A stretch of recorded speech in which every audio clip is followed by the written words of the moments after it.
Also, right now, we're giving you a live look at Gaza City. This afternoon, the U.S. State Department has confirmed at least 22 Americans have been killed in the Israel-Hamas war. Israel says at least 1,200 people have died and more than 2,700 have been hurt since the war started on Saturday.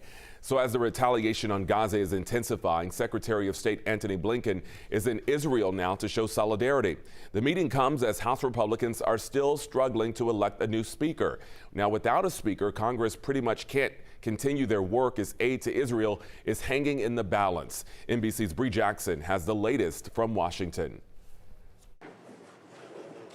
Secretary of State Antony Blinken standing with Israeli Prime Minister Benjamin Netanyahu, declaring solidarity. You may be strong enough on your own to defend yourself, but as long as America exists, you will never ever have to. Thank you. Thank President Biden. And thank you to the American people for your incredible support for Israel.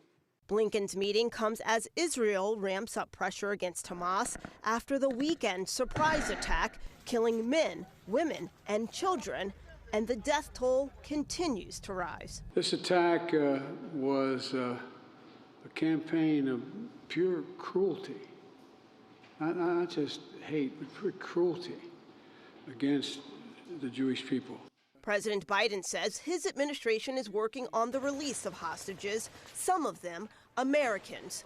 The intense fighting overseas is also putting pressure on Capitol Hill, which remains without an elected House Speaker.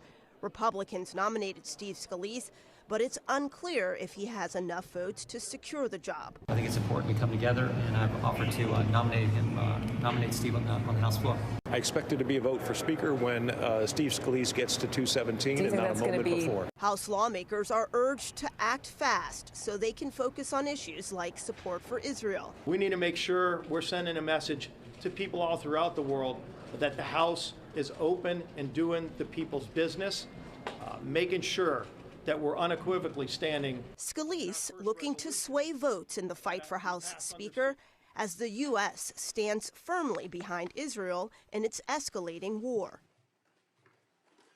In Washington, Bree Jackson, NBC News.